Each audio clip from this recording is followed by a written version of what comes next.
Apa hukum perempuan keluar rumah bermakeup, berhias-hias, pakai baju cantik? Okey, baik. Apa hukum? Tadi kita sebut kan, saya memang saya saja highlight kan. Saya kata apa tajuk saya kata bercantik tadi untuk lelaki. Pasal Jumaat perempuan tak pergi kan. Okey.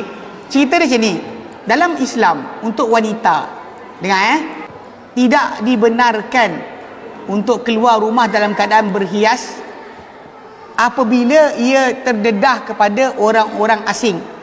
Lelaki bukan keluarga dia. Contohnya macam dia keluar kepada kerajaan tadi kan, dia bercantik-cantik, sampaikan lelaki yang bukan suami dia, bukan bapa dia, bukan abang dia, bukan anak dia, bukan sekian, tengok pada dia. So balik pada asal dalam Islam ni, perempuan ni terjaga. Kalau kita tengok satu benda kak, bila kita perhatikan balik pada zaman anak-anak raja keluar ke bandar, bila raja ada anak puteri masuk bandar, dia terdedah ke tertutup? Tertutup. Mana buka? Mana boleh tengok anak-anak raja? Tak boleh keluar. Pasal apa? Pasal memang sebenarnya dalam Islam ni, benda ni untuk wanita dia adalah penjagaan. Sebab wanita ni bila dia keluar dalam keadaan berhias, bercantik, dia boleh menarik perhatian orang untuk mengganggu dia. Kalau kita lihat perkara ni dalam Al-Quran, dalam surah Al-Ahzab. Dengar. Dalam surah Ahzab ayat ke-59, Allah Ta'ala nyatakan kepada Nabi SAW, Allah Ta'ala nyatakan, ya ayuhan Nabi, wahai Nabi, qul li azwajika, cakaplah kepada isteri-isteri engkau, wa banatika, dan anak-anak perempuan engkau, wa nisa'il mu'minina, dan wanita orang-orang beriman. Al-Ahzab 59, Allah Ta'ala nyatakan, dengar, ya ayuhan Nabi, wahai Nabi. Ni Allah Ta'ala perintahkan Nabi, qul li azwajika, cakap pada isteri-isteri engkau, wa banatika, anak-anak perempuan engkau, wa nisa'il mu'minina, dan cakap pada wanita-wanita orang beriman, yudnina alaihinna min jalabibihin, dan mereka labuhkan ke atas diri mereka daripada kain penutup badan mereka. Kain penutup badan. Satu masa dahulu orang Melayu kita, Islam di Malaysia, kain pelikat dipakai bukannya dekat badan, dekat perut, dekat bawah, dipakai untuk tutup separuh badan. Lepas tu dalam lagu kain pelikat, menjadi tudung kepala ibu menggendong anaknya. Kan lagu kain pelikat lala-lala tu, kan dia punya chorus kan, menjadi kain tudung kepala ibu gendong anak.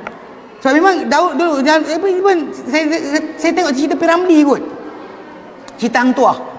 Kan waktu orang-orang Dayang tu keluar istana, kan dia ambil kain tutup badan. Itu keadaan wanita sebenarnya dalam Islam, tak didedahkan kepada luar. So, jadi perbuatan berhias di luar rumah untuk wanita tadi adalah dilarang. Hatta bukan setakat itu, kalau hias satu benda kan nampak kan, bau pun tak dibenarkan. Dalam hadis Nabi SAW, mana-mana wanita yang keluar rumah dalam keadaan berwangi-wangian, sampaikan orang tertarik untuk tengok dia, Nabi kata fahya zaniyah, maka dia penzina. Maksud zina tadi bukan hubungan seks luar nikah, tapi penzinaan ni sebenarnya dalam Islam dikira pada sudut mata kita berzina, zina mata kita lihat. Telinga kita berzina, zina telinga adalah dengar. Hidung kita zina, zina kita adalah hidung. Mulut kita berzina, zina kita adalah bercakap. Tangan kita berzina, zina tangan adalah pegang. Kaki berzina, zina kaki adalah langkah. So Nabi sebut dalam hadis Bukhari dan Muslim, Allah Ta'ala tentukan kata anak Adam, dosa daripada zina itu pada semua kedudukan tadi. So dengan sebab itu, untuk mengelakkan keadaan tadi, tidak digalakkan langsung untuk wanita keluar rumah dalam keadaan berhias. Okay? Elakkan diri kita berhias, mencantik diri untuk orang luar. Adapun kalau sekiranya dalam benda dalam rumah kita, contoh macam dengan ayat 31 surah An-Nur, Allah Ta'ala nyatakan apa? Wa qul lil mu'minat, dan kata pada wanita-wanita yang beriman, yaghdudna min absarihin, dan mereka tundukkan pandangan mereka, jangan pandang yang haram. Wa yahfazna furujahun, dan mereka pelihara akan faraj mereka, mana nafsu syahwat mereka, jaga jangan pada yang haram. Wala yubdina zinatahunna illa ma dhahara minha, jangan mereka zahirkan perhiasan mereka kecuali apa yang nyata daripadanya. Apa yang nyata tu adalah muka dan tangan, ikut pada pendapat Ibnu Abbas.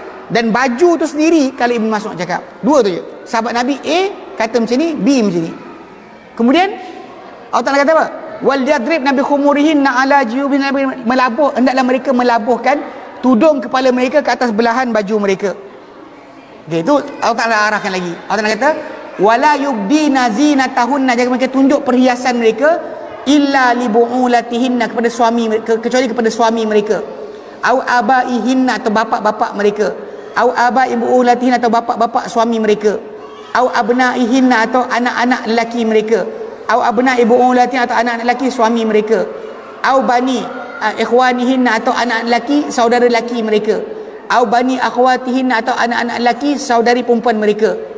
Ni kalau kita lihat tu, siapa nama disebut situ, kalau perempuan tu bercantik kat rumah dia, depan anak dia, depan adik-beradik dia, ada masalah. Tapi bila mencangkau pada orang luar, maka tak dibenarkan dalam agama. Jelas? Jelas? Jelas tak? Tahu macam berat tak?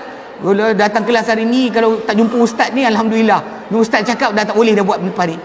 Ulang balik. Kalau nak bercantik untuk suami, untuk orang luar bukan. Kecuali market diri pun tak boleh juga. Okay, kalau ada suami, so apa cantik tu suami, untuk luar bukan. Untuk wanita tidak dibenarkan. Okay, benda itu dilarang oleh Nabi SAW. Hatta wanita pergi masjid pun pakai minyak wangi pun salah. Okay, baik.